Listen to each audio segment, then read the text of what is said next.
Paloma, thank you so much. I'm glad to be here on behalf of the Mexican Embassy.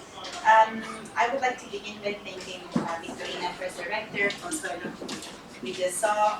We knew that she was not going to be able to come here, but she actually had the courtesy of calling me to let me know that she was not going to be able to come. But the reason why we're here is to celebrate Paloma and her accomplishments. And the embassy has known Paloma's work for a while. She approached us a little bit less than 2 years ago, and the original idea was for her to present the book last year, the original version of the book, Redención, but we're now here to see the English version of the book, Harutu Woman. And we're glad that this is happening. We're glad that this is a project with Victorina Press, with whom we have worked in the past. Just a couple of weeks ago, we had a project together with the Instituto Cervantes and with Westminster libraries of what the colectivo Las Juanas has been doing, of which Paloma was one of the founding members as well. Here are Las Juanas, by the way, I'm sorry. Yeah.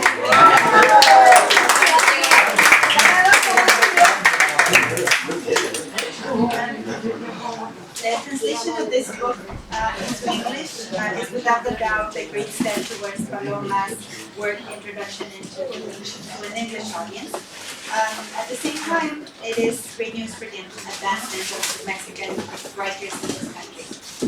The embassy will always support the work of our writers, and it is through them that Mexican culture, stories, and ideas are introduced to others, and the result is better understanding between people, between British and Mexican people, that is a way to understand better what Mexican culture is. Finally, I would like to commend Paloma for bringing to our attention, through her novel, The Journey of a Woman, who with strength and commitment could achieve her goals and overcome obstacles. And I'm glad to, or I would like to know a little bit more of how much of this novel is autobiography. And I think that is the question that many of us have. So thank you so much. Thank you. It's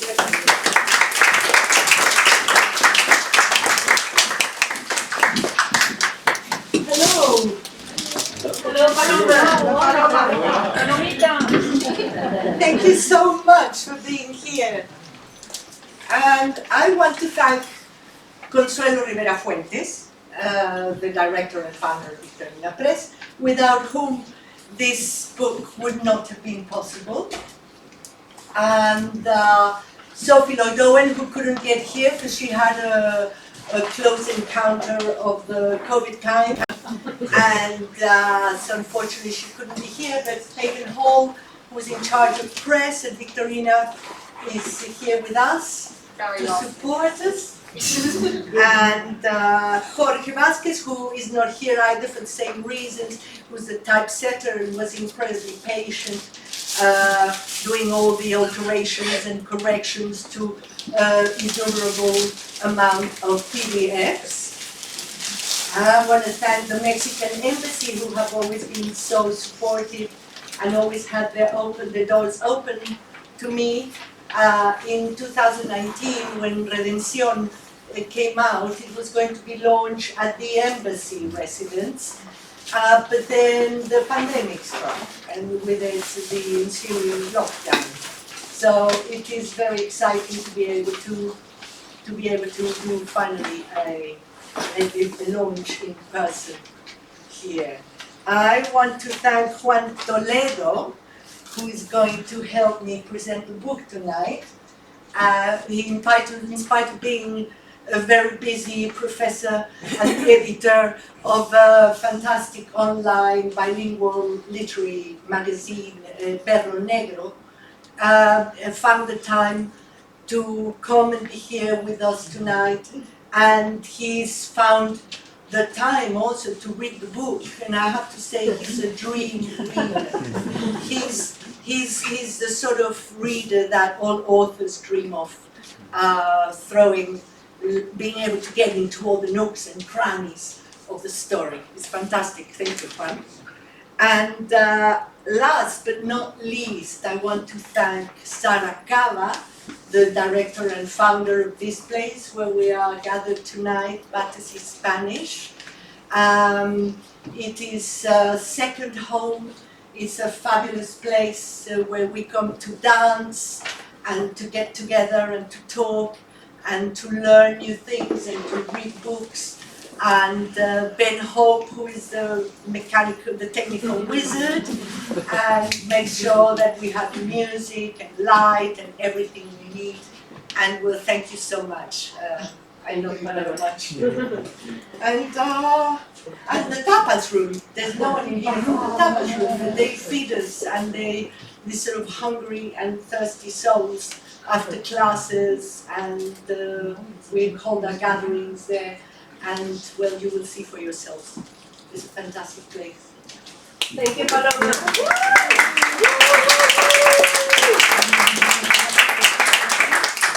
Is it being recorded? Okay, because there will be a hopefully, will be a podcast of this. So for those who might enjoy it, or for those who cannot be here, there will be a podcast in the future. We will share them with you.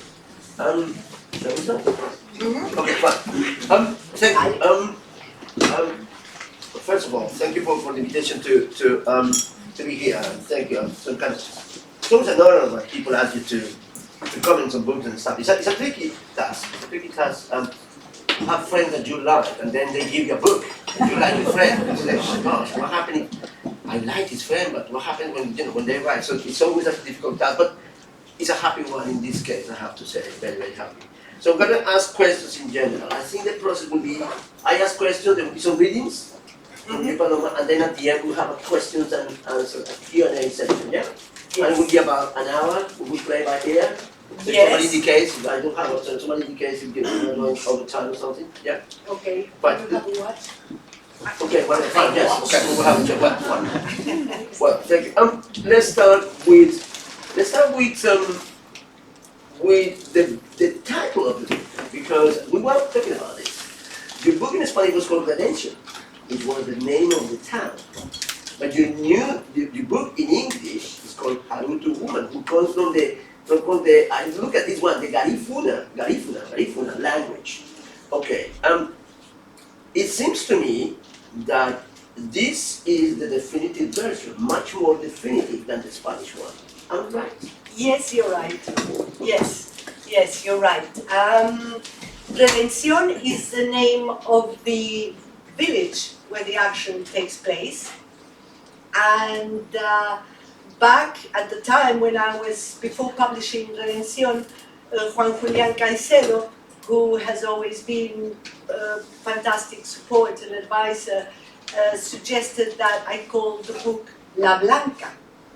The white woman, or the white one, as perhaps this woman, when she lives in a village of black people, she would be called, people would refer to her as La Blanca. Also, there is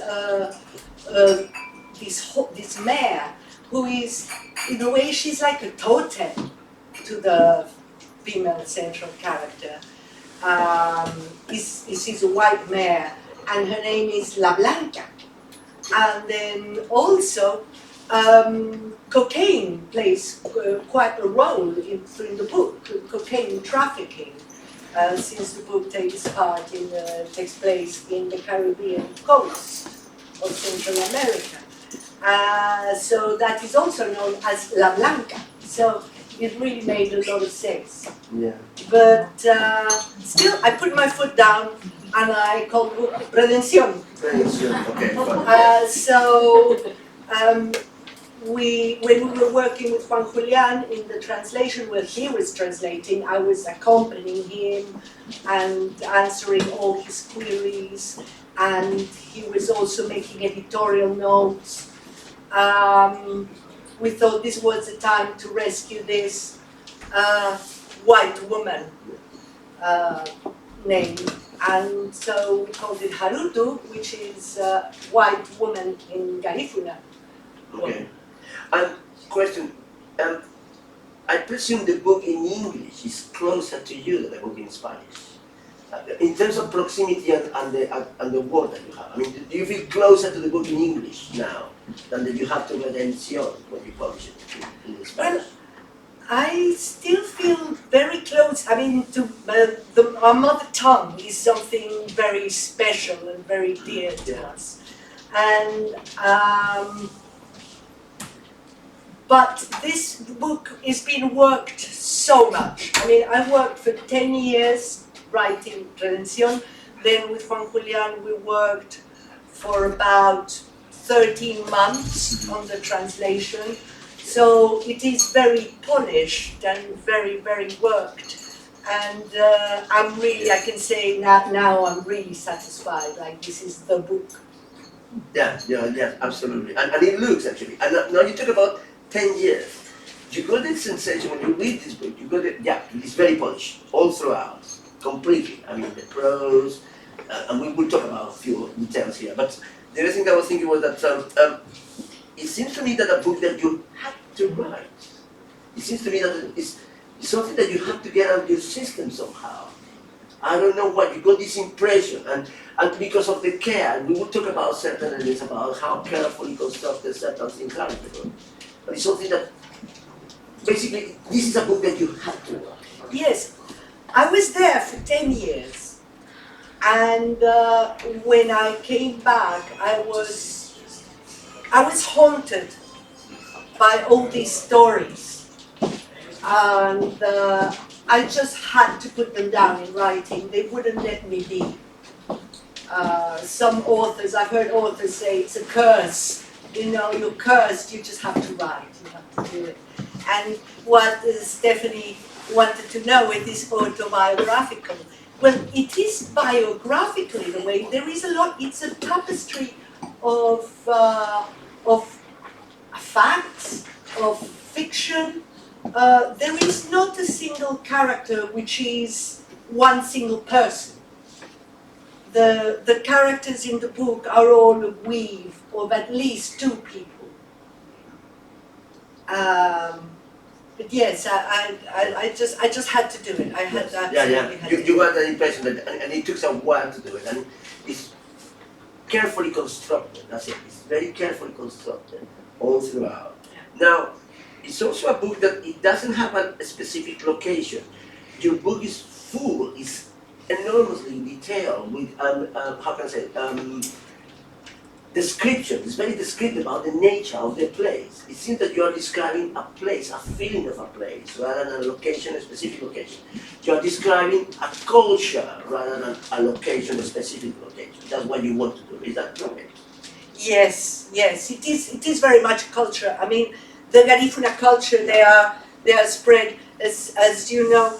The Garifunas came from how they came about. There was a shipwreck, a ship carrying African slaves from West Africa was coming to the Caribbean, to the American continent, and there was a wreck, and the survivors ended up in the island of St. Vincent, that was populated by Arawaks. And there they mixed with the Arawak population, and it was of this mixture that the Garifuna race was born. Then there was the French and the English fighting for St. Vincent. There was quite a lot of wars going on, and I believe the Garifuna actually took. They changed sides. They were sometimes fighting for the French, sometimes fighting for the English, and then finally the English got hold of the island and they deported the Garifuna. And that's when they came to the Central American coast. And they are not in one particular country, they are in many countries. They are in Belize, Guatemala, Honduras, Nicaragua. Yeah, indeed. I look it up, Paloma. This is from a very reliable source, like in Wikipedia. It's not reliable. So what Wikipedia says is completely true. So, but this is what it says, Wikipedia. The language was once confined to the Antillean islands of St. Vincent and Dominica, as you say, Paloma. But its speakers, the Garifuna people, were deported by the British in 1797, so at the end of the 18th century. Not a long time ago. to the north coast of Honduras, from where the language and Garifuna people has since spread along the coast, south of Nicaragua and north to Guatemala and Belize. But this is the interesting bit. Okay, that's history. Parts of the Garifuna vocabulary, and this is part of the novel, in certain way central to the novel. And I just wonder if you were aware of this. It's because the novel is full of this kind of thing that I just wonder, there are so many things which are intuitive in this novel, which is like, oh my gosh, I just wonder if Paloma was aware of this. Look at what it says here. Oh my God, I lost it here. And say, okay, fine. Part of the Garifuna vocabulary are split between men's speech and women's speech. That's Wikipedia, okay? And some concepts have two words to express them, one for women and one for men. And moreover, the terms used by men are generally loan words from Carib. So Carib is another language, while those used by women are from the Arawak. So there you are, you have a very distinctive gender-specific language. So according to this, on the Garifuna, and there's something very gender-specific here. It's about a woman, and let's get into the novel now. And let's get into the novel, because let's start with the main character, Celine. Which you told me last night, I didn't know this, and I have to look at it, that Celine means light of the moon. Yes. And there's a lot of descriptions about those.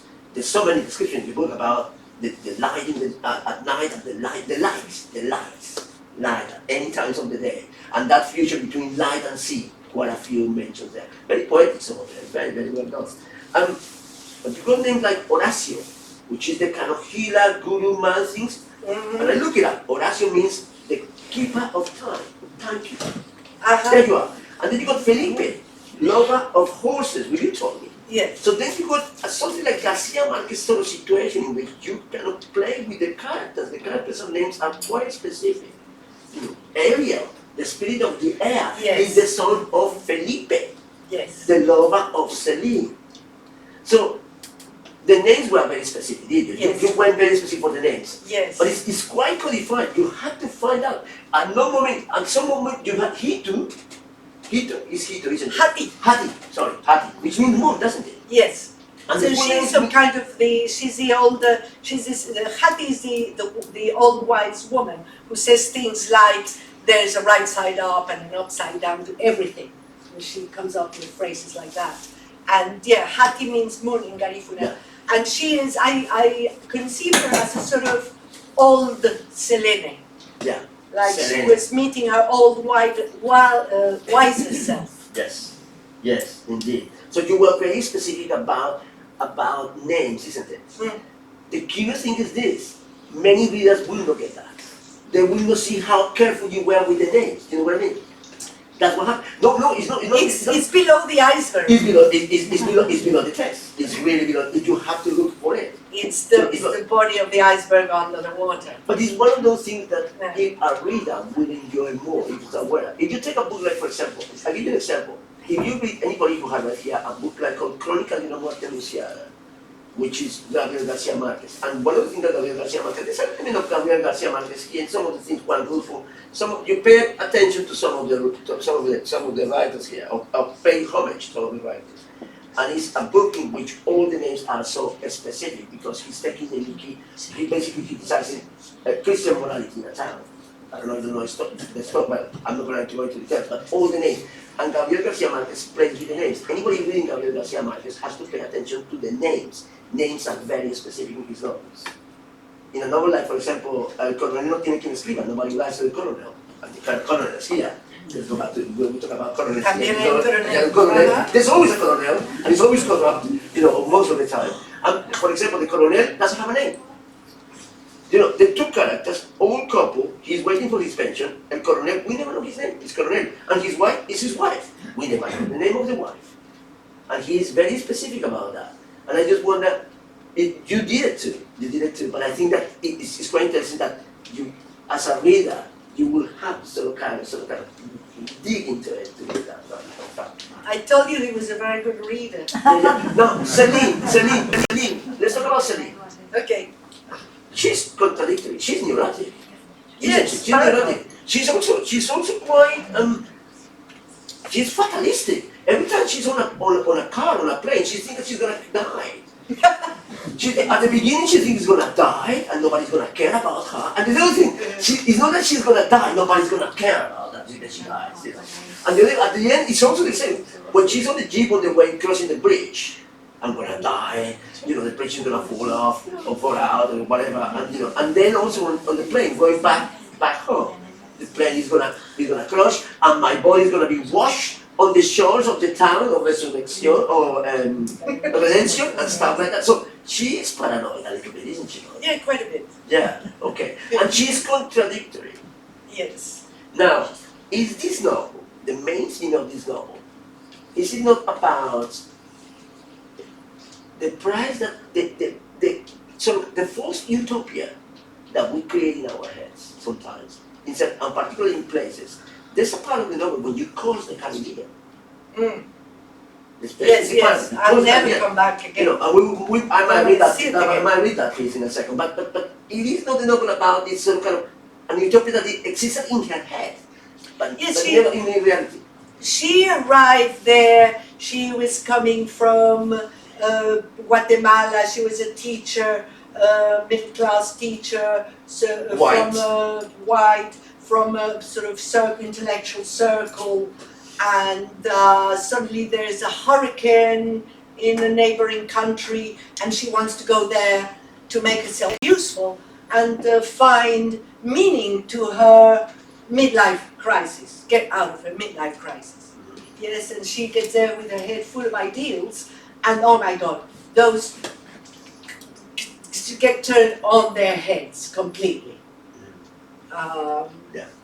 Absolutely, no, yes. And listen, this is one of my paragraphs towards the end of the novel about the Caribbean.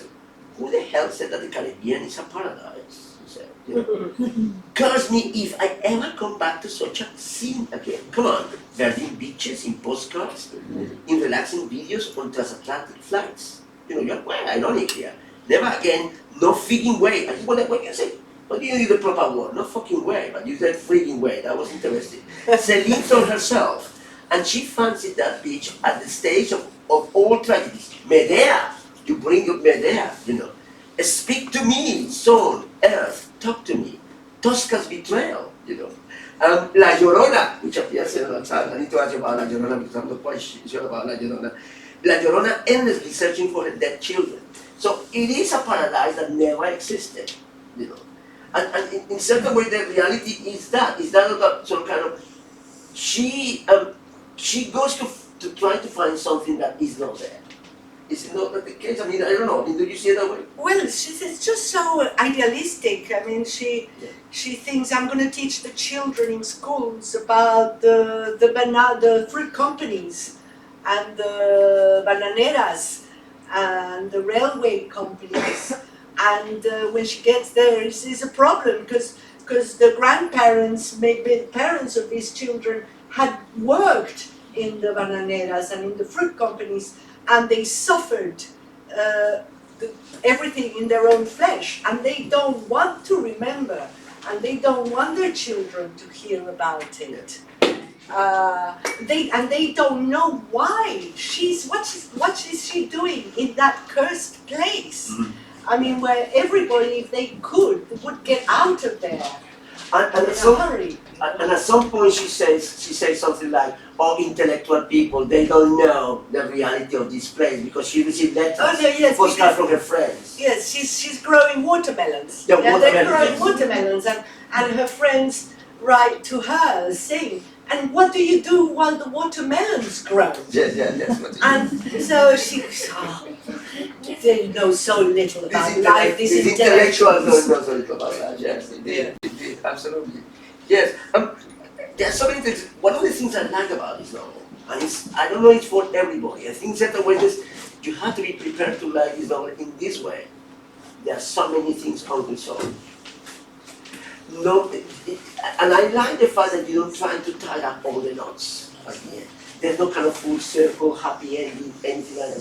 So not in this novel. So there's a lot of kind of odd things. I'll give you an example. There's a lot of kind of political situations. You talk about las bananeras, for example, food company, which is a huge issue in Latin America. People don't realize how bloody the history of the banana as a fruit is. Particularly in Latin America. In Garcia Marquez, 100 Years of Solitude. Again, Garcia Marquez, sorry for bringing you back, but Garcia Marquez, the 100 Years of Solitude the novel is break in two. before the killing of the bananeras and after the killing of bananeras. And you hear that in the novel reigns for 4 years after the killing of the bananeras. And you bring things like that, the train company, the fruit company, then the landowners. And of course, the other whiteness, you talk about the white of the woman, the whiteness of the mayor, you know, the whiteness of the mayor, the whiteness of the cocaine, the whiteness of the yucca, which I'm going to ask you about it, the whiteness of the yucca. The cassava. The cassava, the yucca. But in your novel, it seems to me that there's a lot, because in certain ways she's infatuated with Felipe. She's having, well, she's in love with Felipe. She's having a good time. You know, good sex, life is good, and the political elements come to their lives. But in certain ways, she's too I think her own personal life. more than that, it's very much what a woman gets hooked upon. Is she wants to make it work. Okay. She is prepared to go through hell because she knows that in the end she will prevail. Yeah. And everything will be fine. But there are two things. Point one, there's a lot of kind of elements of superstitions and stuff like that, feeling intuitive. A bit like one rule for example, just not to spoil the novel, when the mayor dies, not the spoiler, but no, don't spoil it, it's no big spoiler, it's no big spoiler. The mayor dies, so they have to push the animal on, because they are very fun, both of them. Shall we read them? Shall we read them? Read them. Excellent. Yeah. Listen to this because it's quite interesting, and it's a bit of one rule for you. I feel like I want to stand up. Can I sit down? Sorry, go. As though in the midst of a bad dream, Selene and Felipe had to face the hard and fast reality. La Blanca was dead. Sunrise had caught the poor mare lying still on her side with blue-green flies fluttering around the gash in her forehead. She needs a resting place, but where? Up there, above the forest, in the bend by the orchard with the mango trees, said Felipe. And then, for what seemed like forever, with the water somehow easing off the task, between wafting and tugging, they carried her over and along the flooded cassava fields. With his shovel under one arm, Felipe pulled on the front legs, while Selene pushed the croup, carrying on her shoulders the blanket she'd chosen to shroud the mare. Her head got to churning, as with her gaze fixed on the rolling water, she struggled to keep the lifeless body moving. To hold back the urge to throw up, she stared ahead and set her eyes on Felipe's bent-over figure. As they made their way forward, following the beat of their breathing in tandem to dovetail the pushing and the pulling, she felt a chill climbing up her back all the way to the nape of her neck as minute fingers tugged at her hair. A stinging heat ran over her lips, her eyelids, her cheeks, her forehead, and right away she felt the presence of the ancestors. The same ones that by now she'd grown accustomed to live with. There they were, Felipe's deceased grandparents and others who came before them, survivors from the wreck of a ship full of African slaves who would come to find refuge in the sweet embrace of native Arawak women in some Caribbean island. The ones whose couplings begot the race that inhabits the Antillean shores of Central America. It was them, the spirits of the woodlands, that with voices almost imperceptible, with songs only a buzz, went along and stood by Selene and Felipe when La Blanca was laid to rest. Brilliant.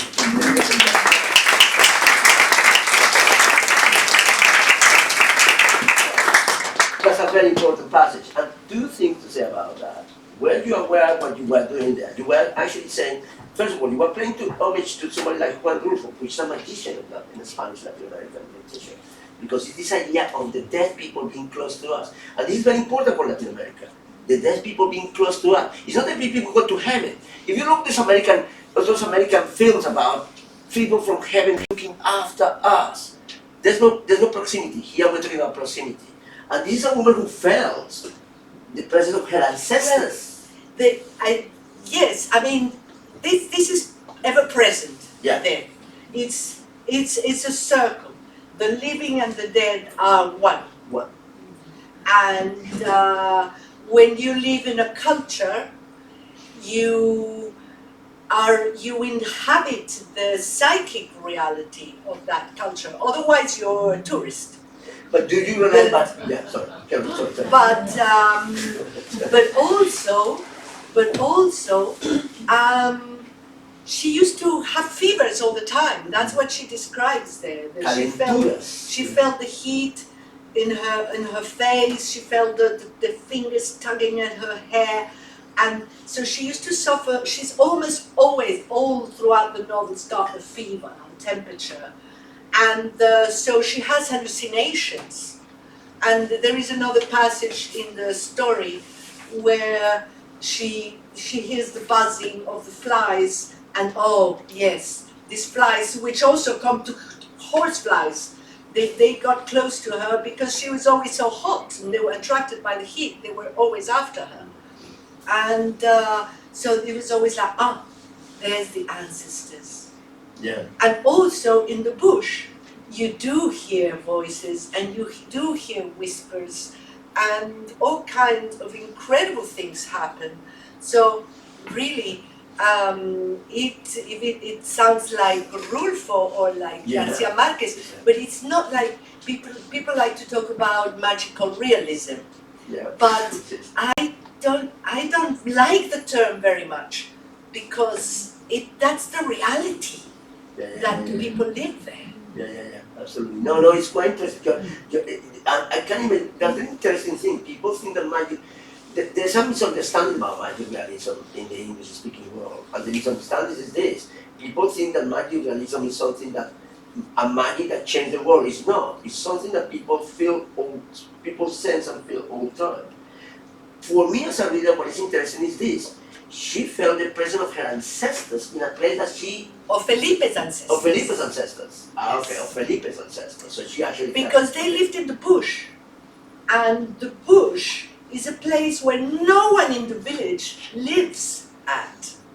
Yeah. People go to the bush, from the village, go to the bush to work during the day. But they don't live there. So they were also considered some kind of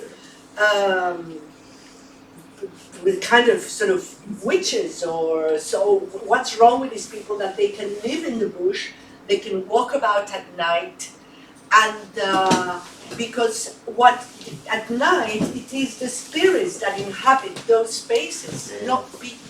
Yeah. Let's talk about the place. Let's talk about la redención. You bring me that. Something that I love in the novel is that there are three streets. La Pícara, la Principal, y la del Monte. Three streets are like, la Pícara is like the mischievous one. La Pícara is the mischievous one, because that's the one near the beach, which is dark, and that's where people walk along when they're going to do something they don't want anyone to know about. You know, like they're going to sort of meet a date, or that they go along La Pícara. La Pícara, yes. And or the La Principal, which is the main avenue, and La del Monte, the bush one, which is sort of right at the back, which disappears amongst gardens. Okay. Fine. Yeah. Okay. One difficult question. Well, no, I think it's difficult in certain ways. Celine is not necessarily an intellectual person, Celine's from the city. But Celine's what I just imagine, this is me, and you can be honest with your answer. What would you say to feminists and a feminist criticism about how quickly Celine succumbs to certain kind of patriarchal society? Because I mean, I don't have problems with it, but if a feminist would say to you that, what would you say? Yes, one of the things in the book is emptiness. Uh-huh. And if you Towards the end, you yes. must have noticed there's empty bottles on the beach, there's empty, empty. A lot of, and in fact I had a notice, it was Consuelo Rivera Fuentes in a workshop with Las Juanas, where I read a passage, and she said, it was too much emptiness, you mention empty all the time, which is right only if this emptiness means something. It stands as a symbol for something. And I thought, oh, well, yes, it actually is.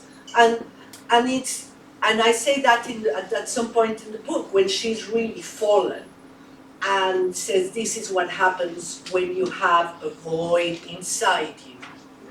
Anything can happen to you. Yeah. No, I'm probably going to find it out, but I was thinking about this. There's a fantastic line. It's a fantastic, yeah. You told me there was a line. Well, I'll tell you another line, but the one when she's thinking about committing suicide, to drown herself towards the end, and then she goes down and then she goes up again, and there's a line about emptiness, the emptiness of the empty places. But I will try to find it in a sec. But I just wonder if you were aware of certain parts of the thing, like for example the whole thing about magic realism, and certain touching on certain elements that are quite classical within Latin American literature. I know you don't like the term, and probably rightly so. I have problems with the term too. Were you aware that you were doing that? For example, when you took that passage that you just read about feeling the ancestors of Felipe, etc., etc. Well, to me, I was narrating a reality. Yeah. Okay. I was narrating a reality, like when she goes on the rowing boat with Hattie, the old woman, along the cassava fields, and she suddenly notices silver glimmering things amongst the plants, the cassava plants, and it's fish. And she says, oh my God, I've only ever seen this in books. There she's making a reference to magic realism. Magic realism, yes. But it really happens. There's a storm and the fields get flooded and they do get full of fish. It really happens. How sympathetic were you as a writer, as an author, towards Celine? Did you like her? When I was writing her, totally. The last time I read, the last revision I did of the printed proof, I actually started hating her quite a lot. Yeah, I don't mind. I don't getting annoyed with her. Yes, she did get on my nerves. Yeah. And not only until I read the proof copies of the book. Yeah. Yes. Yeah. Yes. And the term, the name of the town, redemption. Tell me about it. Well, Redemption, it's only because I don't want to call the names of places. Because there are certain things in the book which are facts, and I don't want to put anyone on the spot. But it was a name that kind of echoed this name full of religious connotations of the village. Yeah, the religious connotation of the village. Yeah, there was a religious connotation. Yeah. That's it. And there's an element of Garcia Marquez there when you play with names and things like that. That's quite interesting. Yeah. There's another part, but I'm going to tell you the line that I saw that, my gosh, I just wonder if Paloma knew how good this line was. It says, yeah, you are talking about she's feeling happy. This is the moment when she's really at the top. Things with Felipe are going well. The relation is a physical relation, but also becoming also emotional relation. Because Felipe is not that stupid.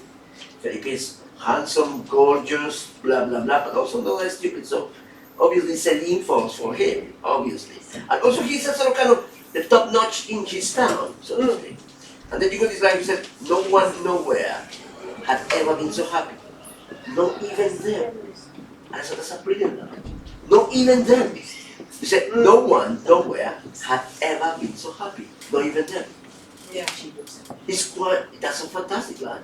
Were you aware of how good that line was? Not really, no. No, that's so good because Can we have a time check? 7:27. 7:27. 7:27, yeah, we're okay. Fine. Do you want to read the second part? If we keep going for another 15 minutes. Yeah, absolutely. No, and then we can start taking questions. Yeah, absolutely. Do you want to read the second part and then we begin?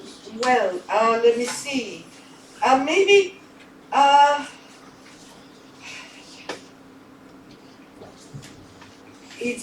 did a bit about the novena that describes village, or I can go to this last bit on that beach, this reflection she has on the beach. Okay. Yeah, I like that.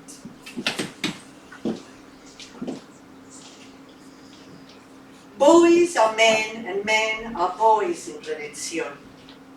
The living and the dead share their every single day.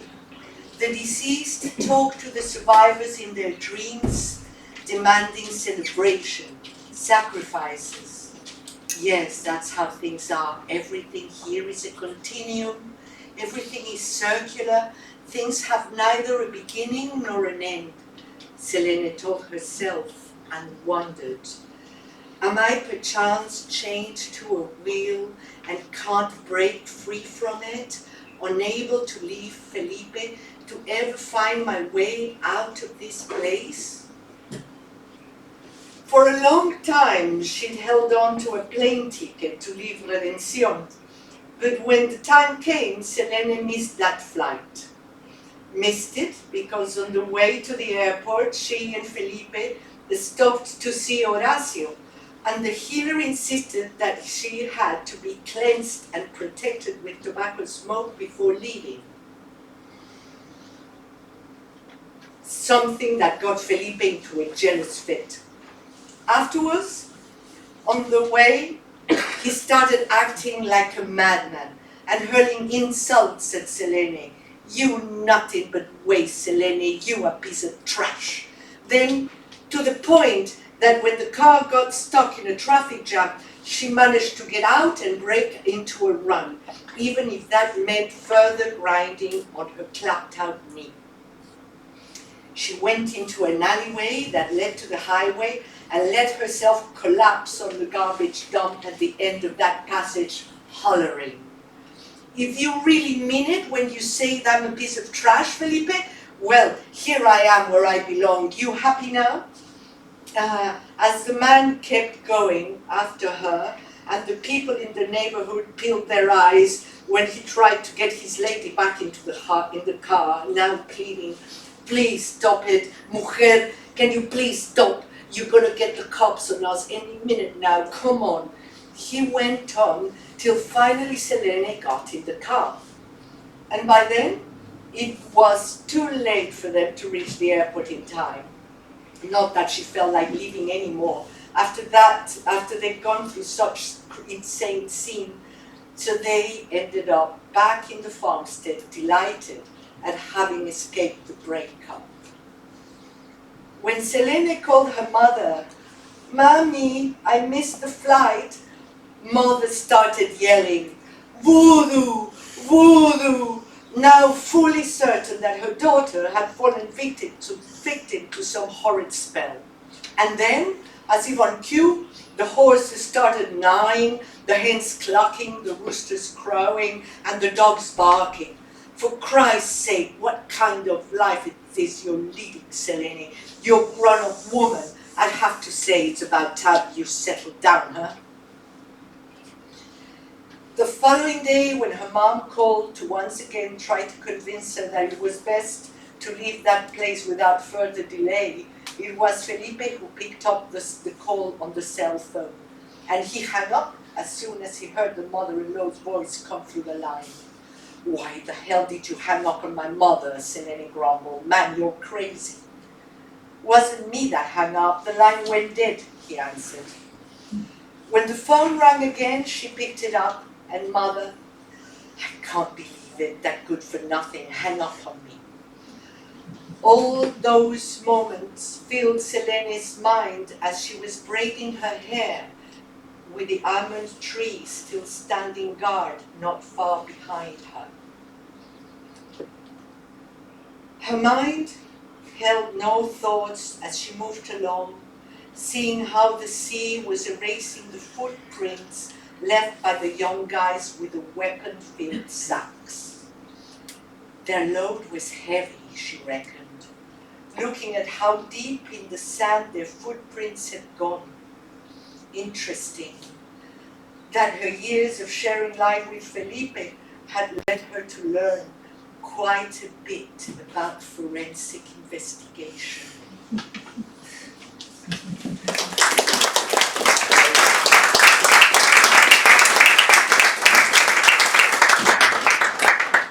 Just a couple of more things before we ask people to ask questions. The first thing is about, I always find that passage is quite interesting because I always think about, there are two people who want to be rebels, full of their own destinies and still thinking about mom and dad, how mom and dad are important to them. Both mothers, Celine's mothers and Felipe's mothers. Oh, very important. Yeah, very important. And the grandmothers. And the grandmothers, exactly. Oh, yes. Even the pretend to be kind of rebels and the people control destinies and doing things about changing the world. Mom is still important. Be careful, don't be disrespectful to mom. Oh, yeah, Don't no, have that's important. Yes.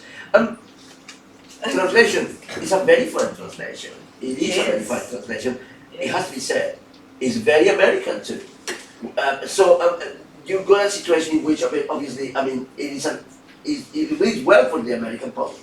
I just wonder, I don't know how for the British public. It was, well, I hope it does. It was deliberately written in American English. Okay, fine. Okay.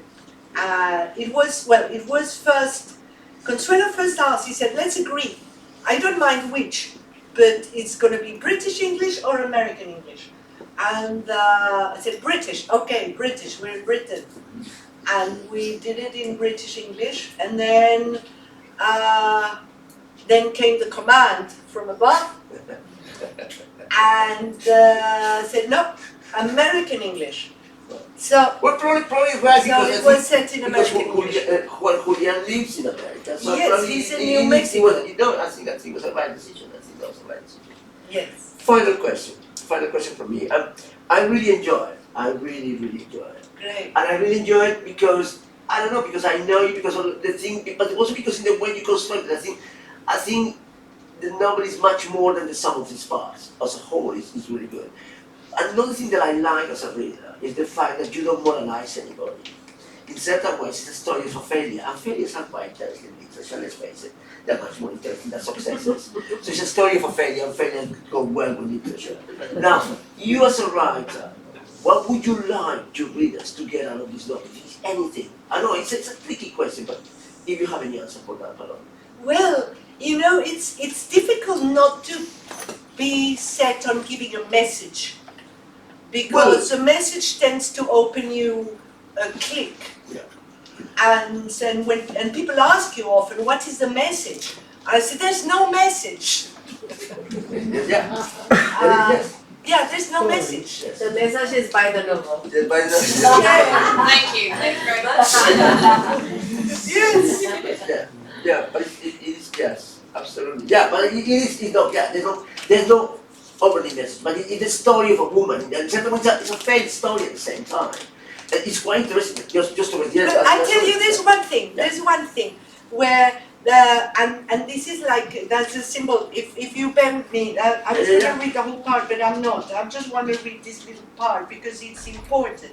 Yes. When she kind of reconstructs herself, she rebuilds herself.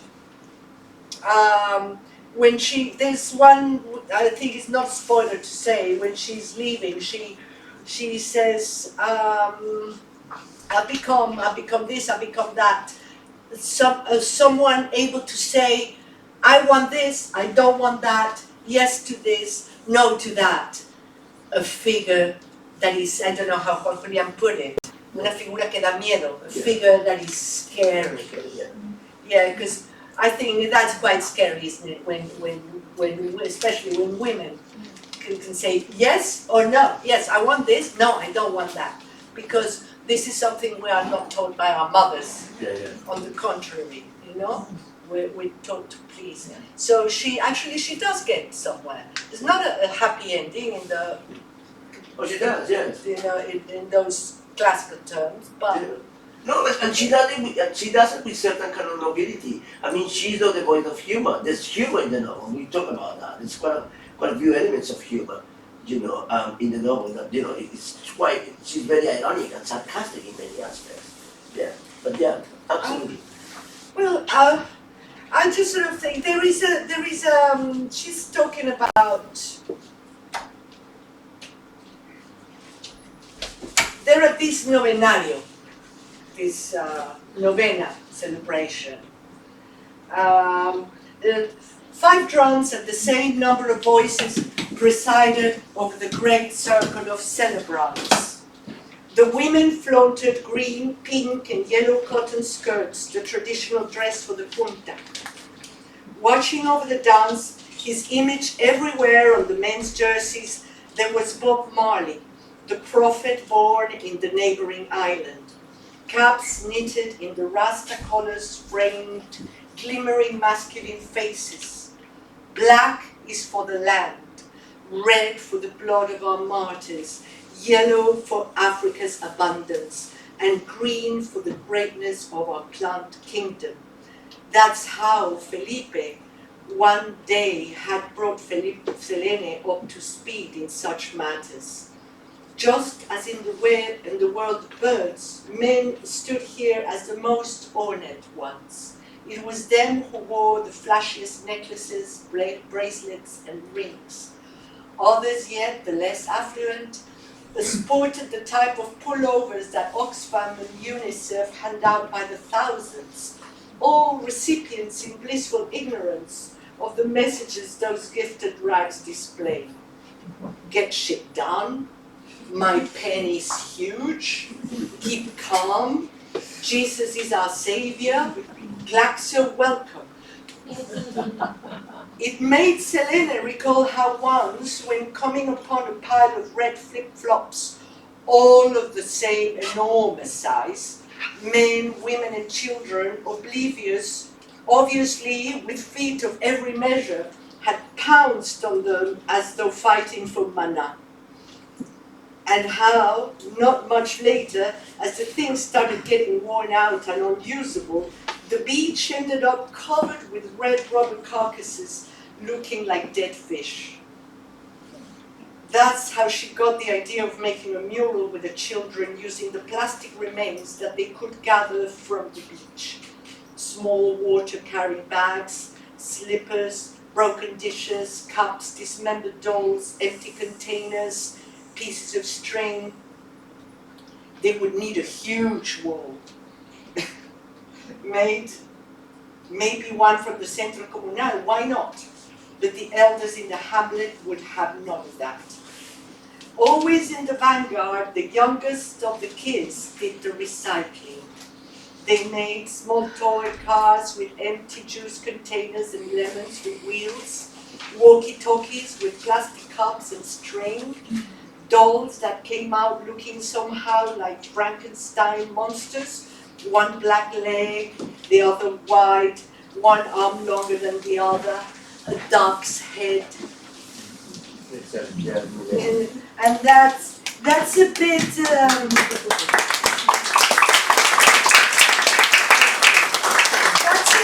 that's a kind of analogy to how Selene is when she needs redemption, okay?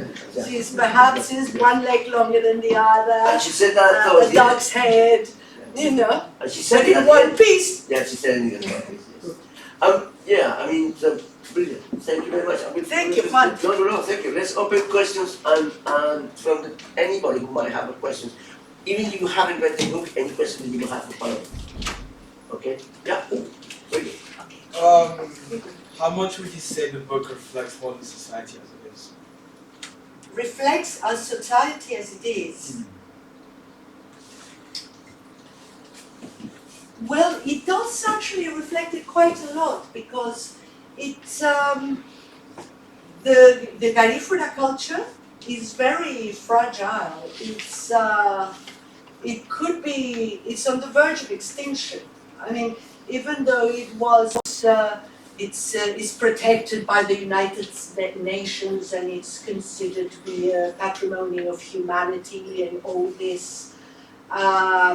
the great capitals are after the beautiful beaches, and the wealthy people in the country are after people's pieces of land to grow palm for oil.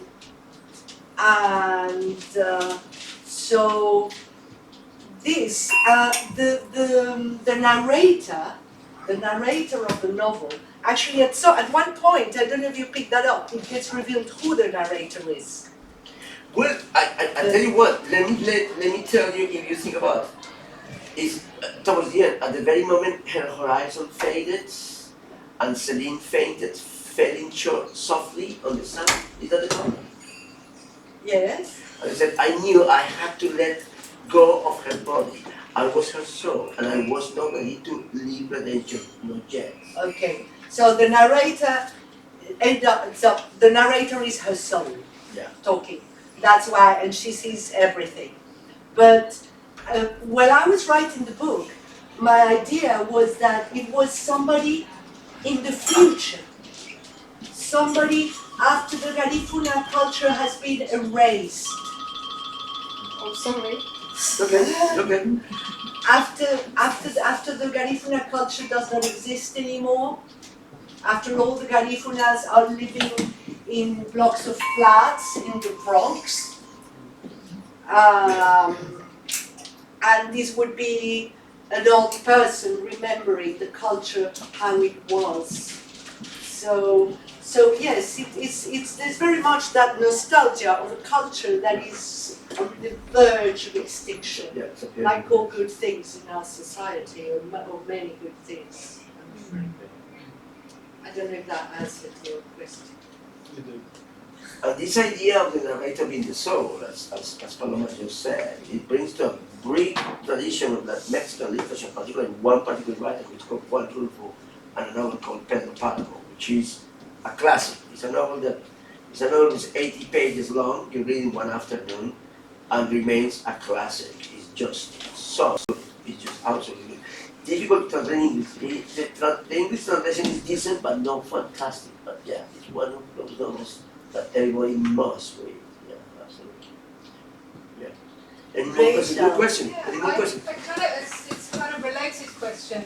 So, as I understand it, you've kind of gone to great lengths not to set it in a very specific place, but actually, in a way, it is about the very specific place imaginatively. And I was wondering whether you could conceive that it could be set completely in another part of the world or in another period of time.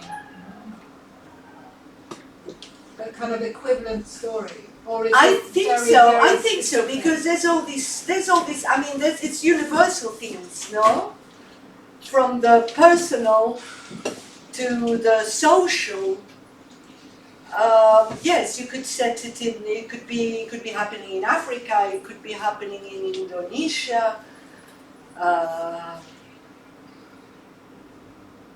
Yeah. No, that's very interesting actually. That question, it resonates with me. This idea that it's not specific, but at the same time it's specific.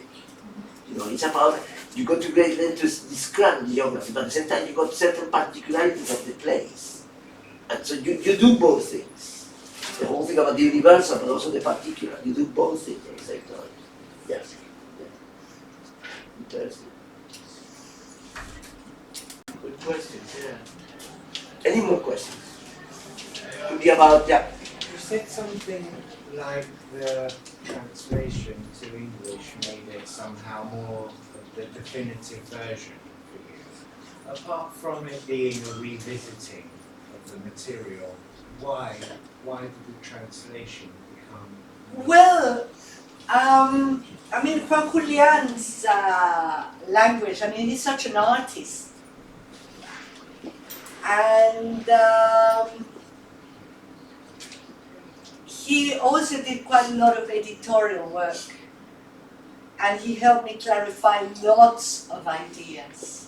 I mean, it was excruciating. Sometimes there was bits that sort of like headaches because I thought I had described it perfectly, and I hadn't really coined it. Where I talk, there's the warrior dancers, the Wanarawas, who this comes from the tradition when in the colonial times men had to dress as women and dance to in order to escape castration or death at the hands of the white colonos, you know? And Julian really squeezed it out of me. No, that's not clear. But no, that's not really precise. And he just really pushed me so much to be very precise about things that weren't totally clear. By the same token that we cut some bits that were not necessary, or I just think it's a much tighter. I mean, I did have a problem. I mean, when I read the printed proofs, and at the same time I started sort of hating Selene, you know, and also missing my own poetry in Spanish, you know. But no, that was just a little crisis mode. But there's a lot of poetry in English too here. Why? It's quite a lot of poetry. Why did you hate Celine? Because she was like the way she arrived in this place. She was like just so full of her head, so sort of full of ideas and notions and romance, you know. Her naivety? There is a part where, I mean, she's just witnessed some people being taken, a couple of black guys of land defense leaders being arrested by soldiers, and they gone past covered in blood, and wow, she is very shocked, and she's shaken, and she wants to help. But then she forgets all about it. Then she goes shopping because she's gonna meet Felipe that night. But I love that. You know? One moment she wants to be a revolutionary and help all these sort of kind of people defending the lands, and then next time she's thinking about buying a dress for Felipe. Yes, she sees a dress that she wants to wear that night. Yes, so.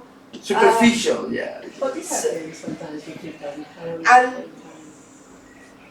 anyway, now I've come to terms with as I say, it was a shock. It was a real shock to actually see it in print in the book. You I have a mentioned question. Sorry. So you have a question. You mentioned it took you 10 years to write the book. Yeah, that's what I was going to My God. Hey, connection. Well, I wrote many drafts. I have so many drafts. I have to clean my computer. There are so many drafts. And I started writing it in Spanish. And then, it's in Spanish, isn't it? I started writing it in English. And then I thought, no, I can't do this. I have to do it in my mother tongue. Then I started again. Yes, it's many drafts. I thought I didn't want to write a novel. I thought I couldn't write a novel. I wanted to write a short story. It started with a short story about the horses. And I couldn't imagine writing a novel. It's like a forensic investigation. And I did, and I had to. And then when I saw it the way it was going, I had to make a chart, and you have to make timeline charts, and yeah, that's why it took so long.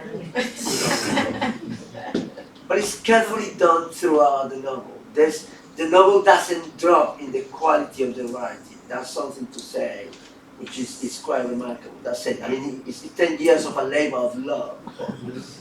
Yeah. Mabel?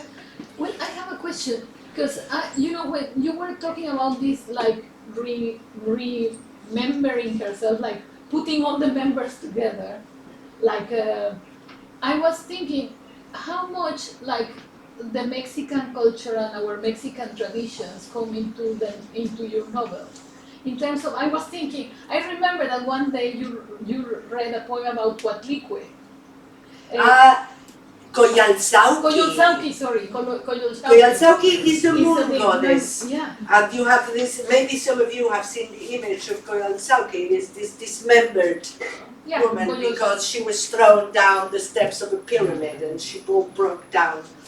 She broke into pieces. Yeah. Perdón. Yeah. And then when I was wondering how much do you feel that there is something Mexican about your novel?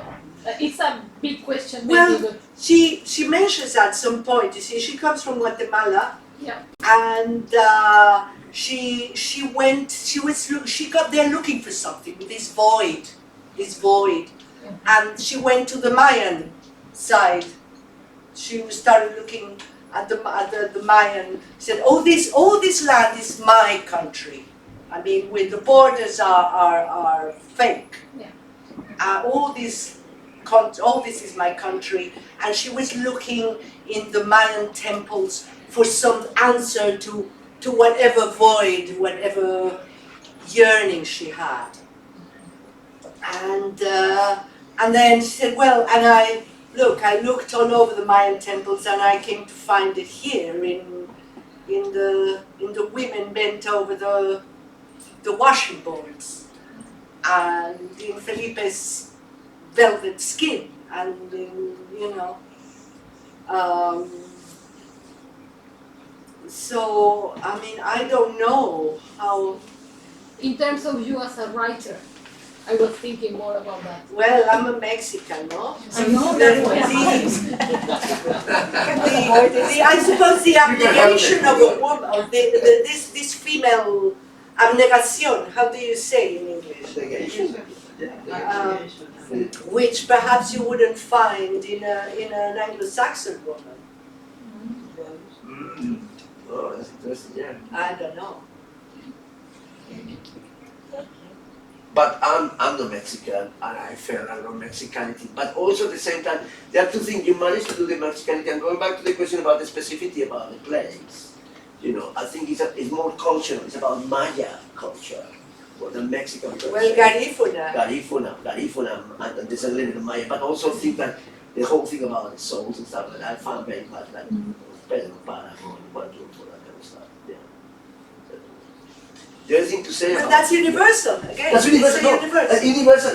And the beauty of that, I was thinking about that question about the specificity. I mean, if you think about it, these paradises that's supposed to exist, you find the little hells, piece of hell in these paradisical places, around the world. Yes, this phrase in the back of the book, which is by this brilliant theater and literary critic, Fernando de Ita.